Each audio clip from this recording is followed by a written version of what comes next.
Hi there. Uh, Today I'm making a video about my preamplifier. Uh, I have taken over a project uh, and I have modified an amplifier, and that one is used in my last transfers. I was asked about the schematics for it.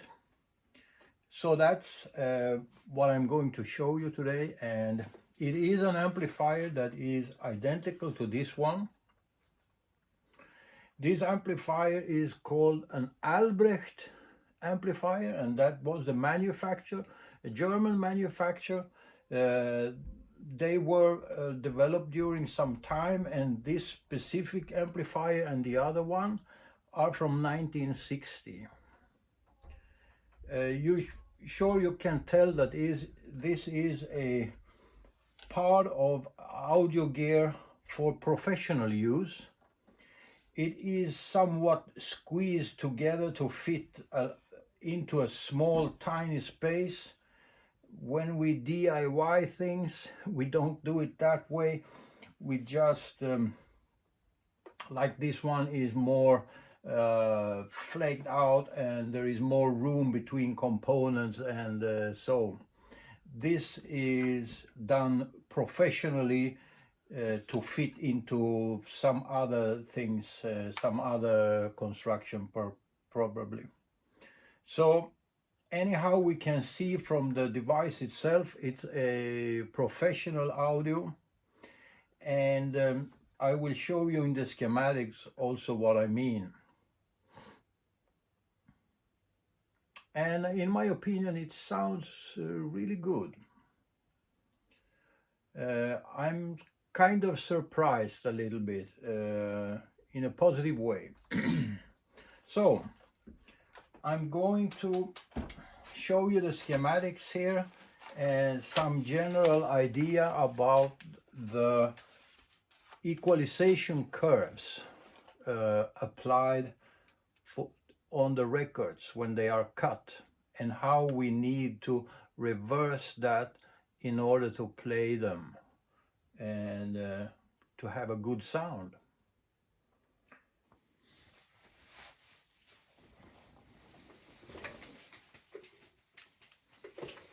So here is the original schematic of the amplifier. What I said about professional audio, we can see it here because we have a signal that is balanced. We have an input transformer and an output transformer. Those are expensive piece of equipment, and they still make them today, of course, and still some professional audio stuff has gone away from transformers, and they are used other circuits, OP amps and so. But transformers are nevertheless still used, and they have a cost about $200-300 for a transformer, or even more. So basically, the signal is coming in here. It is going directly through the first tube, which is a small pentode. The E80F is a pentode. Signal is going through here into the next stage, and further on to the last stage. There is a feedback here, feedback circuit, a negative feedback. We have some here we have the possibility to adjust the voltage into the second stage, and here we have an output transformer which is still connected, and it can be used in a balanced way. It has a ratio of 10:1, which will reduce further the internal resistance of the tube, which is a good thing when it comes to the cables and so on. It's a rather simple power supply. It has a rectification here, just a simple rectification, and a filter with two large capacitors and one choke. This black one is the rectifier bridge. It's not a tube, it's a bridge, but it looks like that. Now, this is made to deal with the signal from not a cartridge that we use to play record, but a tape head. It is made for movie theaters, and the sound which is on tape, which is played together with the movie. So we have some, here is a little bit interesting. It is a little bit elaborated. The power supply here has still a rectifier. It's not a bridge anymore, but I use those diodes here, and also some small capacitances over the diodes. The filter is not changed much, but what is maybe the most significant change is a rectified voltage for the heaters. So the tube heater, the first tube here, has a rectified voltage, which is made with diodes, these diodes here, and it has some additional filtering here, and it's very good, and it takes down the hum very much. Now here there is an additional thing here connected here. This is a way to elevate the voltage, because some tubes manufactured, they specify the highest allowed voltage between the cathode and the heater, and that should not be more than 100 volt or 150 or 180 in this case. We are not near that, so it's not really necessary. So this is an extra precaution. It is 1 mega ohm and 180, that's 5 times. So it's 1/5 of 310 volt. It's some 60-70 volt of elevation. So we have 70 volt for the heater and 76 volt to the other part of the heater. The heater won't know that. It will only feel the 6.1 volt, but it is on the whole elevated to a higher voltage, closer to the voltage of the tube, so that we don't have interference. Now going over to here is the schematics of the modified amplifier. It is more or less unchanged here. We have the incoming transformer here, still balanced, going to the first pentode, coming out here, and after the first capacitor, the coupling capacitor, it goes down to a network, and this is what we call a feedback loop of the low frequency. And here we have a reduction of the high frequency. Going on into the next stage, the same, nothing really changed. Here we have a choke for the plate voltage, and then we have the same output transformer. So basically, this is nothing really special. This is what it looks in most amplifier. There are a number of steps, and we have some network what we use to obtain the RIAA curve or the correction curve, the equalization or compensation. It's called many things, but it's the same thing. So why do we need these? These are specific for record, for phono amplifiers or record playing amplifiers. You don't find them in an ordinary amplifier, preamplifier. So let's take a look at this and why we need them. Here, I hope you can see, I will try to make a drawing of how the records are cut. Here we have dB 0 and 20 and minus 20. Here we have 100, 1000, 10,000 and 100,000. So when a record is cut, the low frequency is reduced. It's called de-emphasis.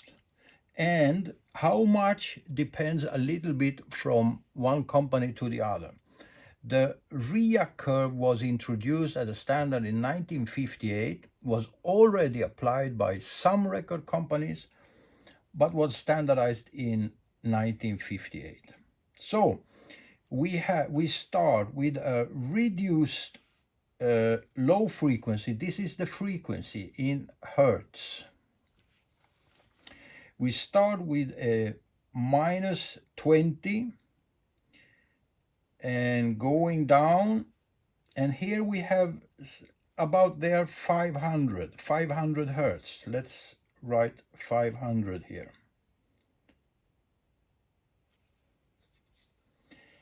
Where we have the 3 dB point of 500, that is where our turnover point is.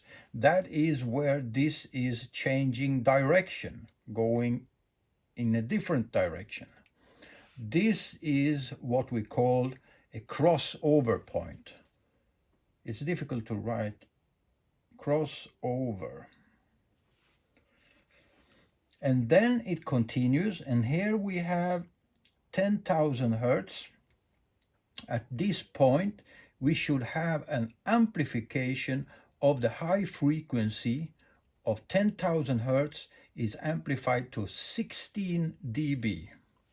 That is the point we need to hit. Something like that. That's more or less what it will look like. Now, this is the specific RIAA curve. Let's write it here, RIAA. And it has a point of 500 hertz is the crossover point for the RIAA curve. Now, there were other curves. The RIAA, as I said, was from 58. Let's look at a page. I have one here. Here we have a lot of different curves. I hope you can see it in the camera.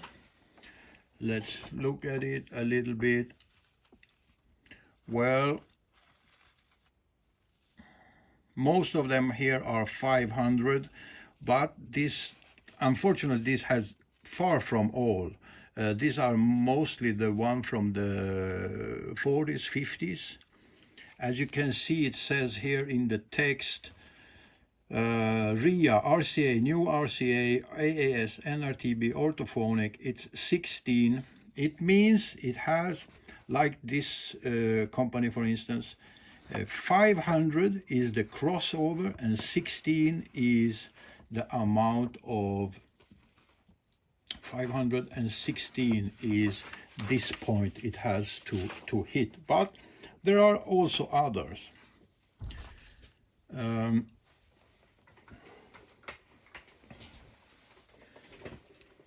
Let's say we have a a Victor or a Columbia records from mid-20s, in 25, 26. They have a crossover point at 250. It should be maybe there somewhere, 3 dB. So it goes down from this point maybe, hitting the 250 point there, goes up, and the specific, I think the capital, some of the older Victor, they don't continue. They don't have an amplification in high frequency. They are flat. They just follow the zero. Now, when we want to play this record, we start inverting this. We have to do exactly the same, but totally in a mirror. We start by 20 Hertz, going down, hitting the 3 dB spot there. There is minus 3 dB, and we have plus 3 dB. So what we need to do is we need to hit that spot.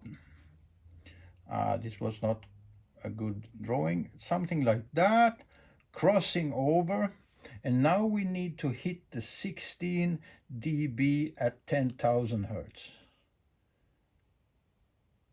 Something like that. Here is 100, 1000, 10,000, and 100,000. Now we have a perfect mirror of the cut record, and we play it back with this amplification, and that will give us exactly the same sound as was played, hopefully. And of course, if we want to play this record, we need to only amplify the low frequency to 16 or 18, play it and hit the 250 Hertz of crossover, going down, and then flat. It means we should not have any reduction of the high frequency. That is especially important for old records from the 20s and 30s, because they have somewhat rather low recorded high frequency. So if we apply a RIAA curve to that recording, it means we have taken away most of everything there is about a certain frequency. So this is somewhat generally what's going on here. So the issue for us when we design this amplifier is that we need to have a special amount of headroom before we are filtering away a lot of the sound. Because what we need to do here is we need to take away 20 dB for the low frequency and another 20 dB, because the 16 dB at 10,000 Hertz, we really want to play 20,000. High fee is 20K, so we need to go down to 20 dB. It means we lose 20 dB here and 20 dB here. What do I mean by that? Well, let's separate these two. This is the emphasis, we call it emphasis, and this part of the schematic is the de-emphasis. So here we increase the low frequency, and here we decrease the high frequency. And that has to be done according to the specification from a record manufacturer. So when did that start? Well, it started rather early. Here we can look at an old record. This is the Columbia. The correct amplification for this is what I said before, the 250 crossover point. How do we know that? Because it says electrical process here. It means it has this arrangement. It's cut in this way. And we need to invert it in that way in order to play it so that it sounds how it should sound. Unfortunately, this text was left on the labels only a few years. From 25, 26 and on, maybe until end of the 20s, and that's where we see most of these have disappeared. Because the record company, they assume that people now understand everything is electrically processed. There is no more acoustical recordings. So they could delete it from the label. But it's rather common to see it from records that are from mid-20s. They have this notification on the label. So I talked about losing dB here. Why is that? It is because when we start, we have a certain amount. Let's say here is 0. This is our 0 line, 0 dB. And let's say we have an initial amplification like this. Albrecht said here it had 58. This is 58 dB of amplification. If we start with 58, let's say if we start with 40, let's say we start with a level here which is 40 dB. And as you saw, like a sculpture, we start removing material. The sculpture has to start with the nose, and then he takes away everything else, and what is left is the face. That's what we do. We start with 40 dB, and we take away, in our curve here, it looks something like that. We start with 40, we take away 20, so we have a reduction here of 20 dB. But then we have also a reduction here of the high frequency, and that is also 20 dB. 20 dB. So we have all in all a total reduction here of 40 dB. 40 dB. If we only had 40 to start with and we have reduced 40, it means we have nothing left. It means that the sound here, the high frequency sound that is now 20 dB and 20 dB lower than the start, it means you won't hear it. It's disappeared. There is no more. And that we can see in some cases. So now the Albrecht amplifier says it starts with 58. So is that enough? We have here 0 dB. Now they say we have 58. So here is our starting position. And then we have reduced 20, another 20. Here we have the 0 for the curve.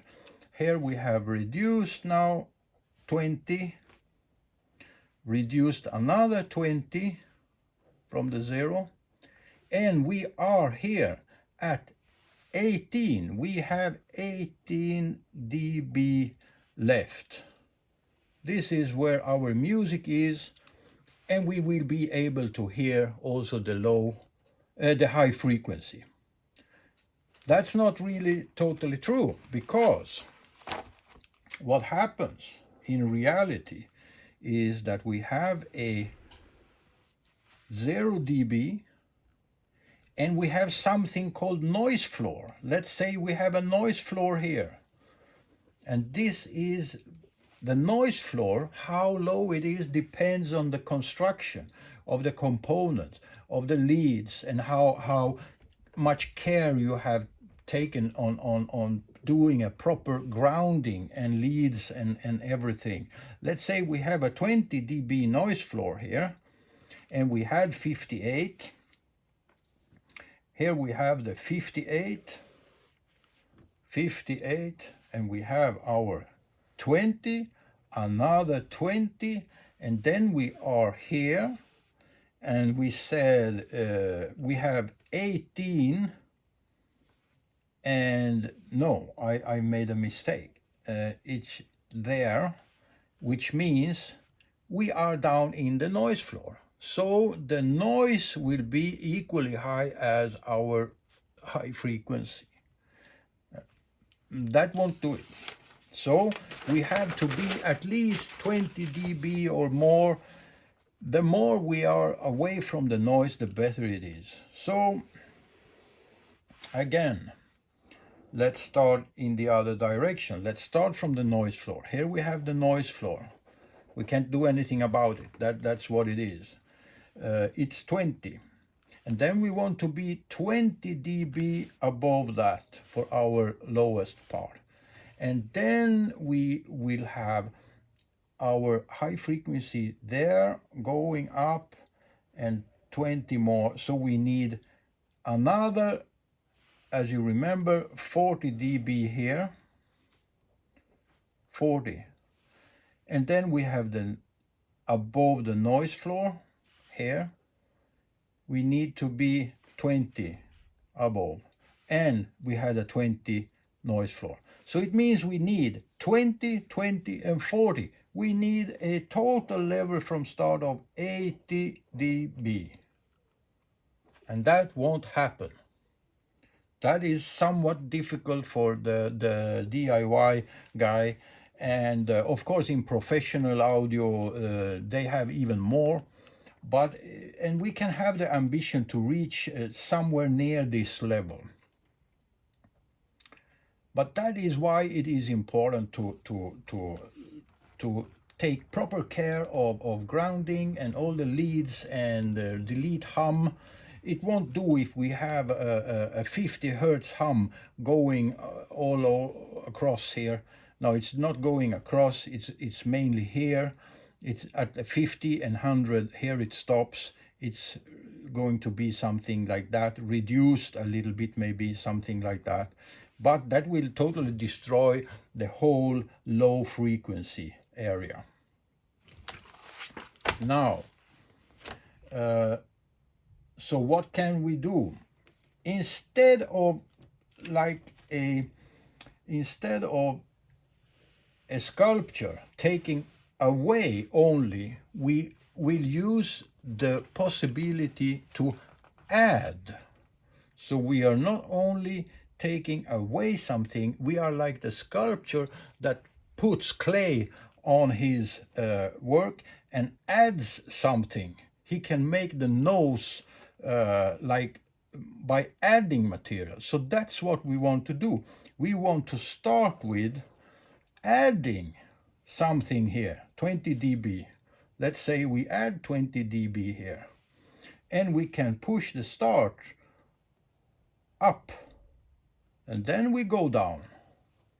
And how do we do this? Yes, we do this by an active feedback instead of a passive. We talk about active RIAA and passive RIAA. The active RIAA will add something. We will have a loop, and I will explain that this part of the schematics here is an active RIAA, which is a loop, a feedback loop, which adds amplification to the low frequency. The signal here is filtered, low frequency coming through, and low frequency is added in a loop.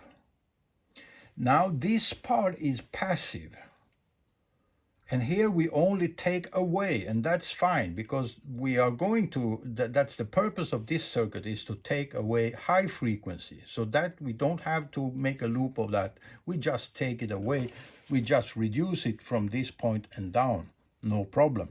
Here we have our noise floor, and we are now well above the noise floor, and we have some additional power here because of our feedback. Now, this is active. Let's look at some schematics that are passive. This is a schematic. Another amplifier. Here you have a passive. Here it is the de-emphasis of high frequency, and we also have a reduction of high frequency here, which leave us with some higher signal for low frequency. So this is a passive. This will take away some 40 dB with no doubt. 40 dB is reduced here. This is the reduction of the low frequency and reduction of high frequency. Now, there are many examples of that. I have done, this is another one. It looks like a feedback loop, but it is not. It is the same. It is a 2 steps of passive RIAA. That didn't work out too well. Now we have other feedback. Here is a schematics for the General Electric, a very specific cartridge. It looks like that. This is a true mono, and it has as well a feedback loop here for low frequency. It's I don't know if you can see it. It's smaller. There is the feedback loop. It's the same idea. And if we look at some other professional audio, this schematic, this is another one with a passive RIAA, similar to the one I have there, with 3 tubes. Here is the passive part, reduces 40 dB. So we have to start with some 60, 70, 80 dB at least. Here is another piece of professional equipment. We see it at once because it has a balanced signal here, a transformer. It starts with a pentode, and here we have the same. Here is a loop going through this network. It's going through this network, and then introduced again a loop here. But high frequency de-emphasis is directly here without any loop. And another one I was looking into is another one of my project is this one. It's not completed yet. It's the preamplifier for the EMT turntable. That one is called 139 STB, and here we have the same. Here we have the schematics. It's again a professional audio equipment. It has a balanced signal here. It's a transformer, and input transformer, output transformer, 2 tubes, and again a feedback loop for the emphasis. That's what it looks like.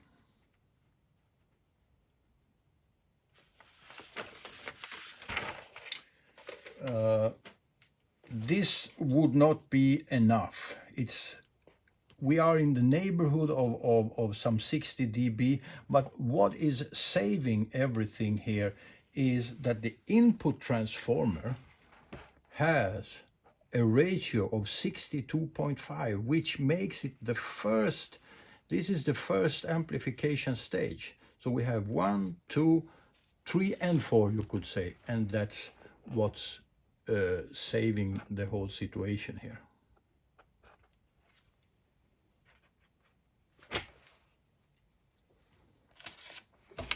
Here are some measurements. Now I use my computer, and but I'm also doing totally manual calculations and also measurements. And this is what it could look like, and I have tried many different schematics here, or in this example. And well, it's not always that pretty as it is drawn with a computer and simulations. There is one rather interesting thing and rather important, and that is the loss of low frequency. Most gear, especially a little cheaper gear, has some loss in the low frequency area. Sometimes it's due to components or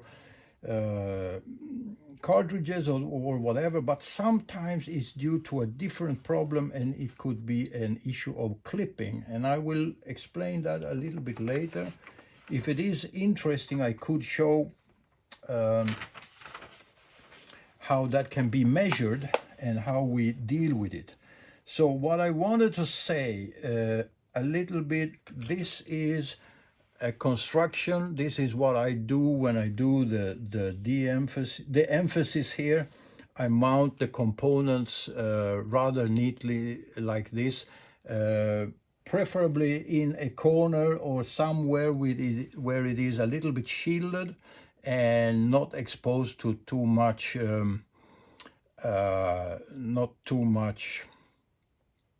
radio frequency. It will, in the end, a lot of times come down to how we can work to reduce the noise level, because every step in the noise level reduction, it is a gain in the sound that we want to hear.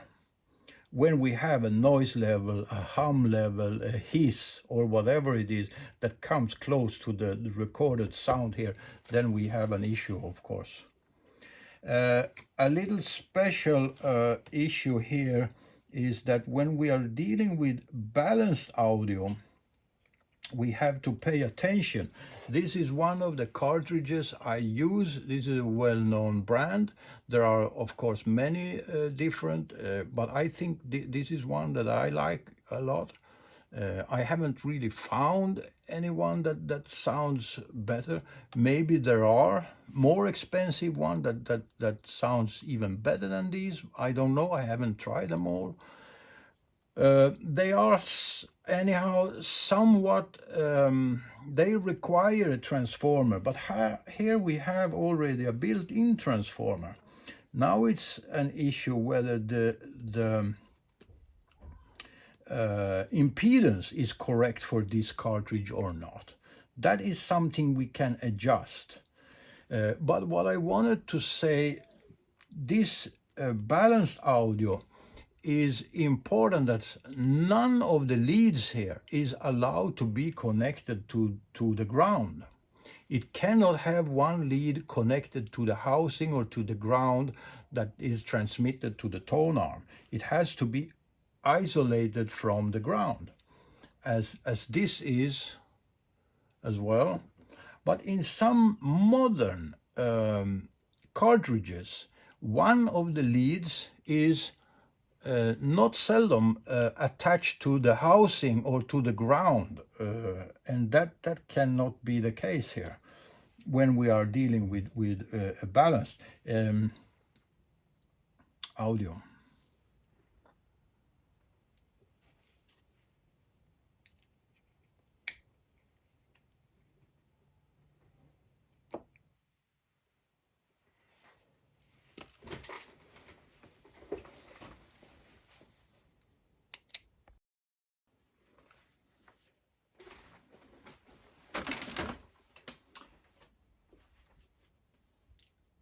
And the last thing, I wanted to show you what I mean.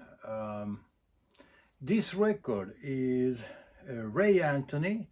It's called Trumpet Boogie, and it's somewhat of a nasty recording because it starts with a very, very loud trumpet.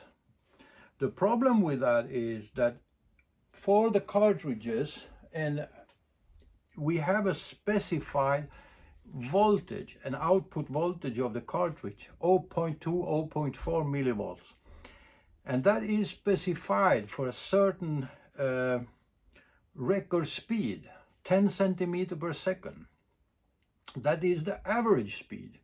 In the outer perimeter, the record turns faster, which means the sound is louder, which means that the amplifier must have a headroom to be able to deal with also a slightly higher input voltage. The voltage is then amplified 1,000 times or more, and if we have not enough headroom, it will start clipping, and so it's not really decent to put a very loud trumpet in the start of a record, because that is many times making a sound that is much too high than what an amplifier can deal with, if we haven't taken precautions so that we have enough headroom for that. More about that in another video, and how to dimension the amplifier to deal with these issues. Now let's hear it so you understand what I'm saying. Let's put it on the record player. Record is on the turntable. Let's hear what it sounds like. It's going to be loud in the start here, and the trumpet is really loud. I will try to catch it with my camera. Don't know if that works. Watch out.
I think you understand what I mean. And here is the amplifier playing, and it is a prototype. It's modified Albrecht amplifier, and I think it sounds really good and really powerful.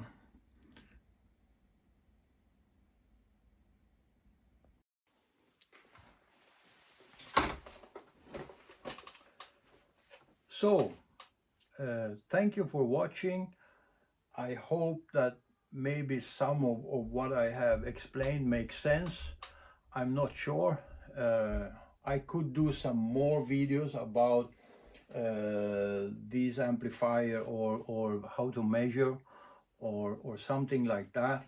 I wanted to make a video about this issue about the RIAA curve and compensation, because I didn't see too many of them out there explaining this in detail, and the relationship between the dB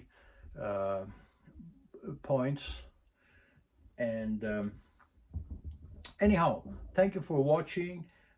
Please leave a comment if you have a question or so. Thank you very much. Bye.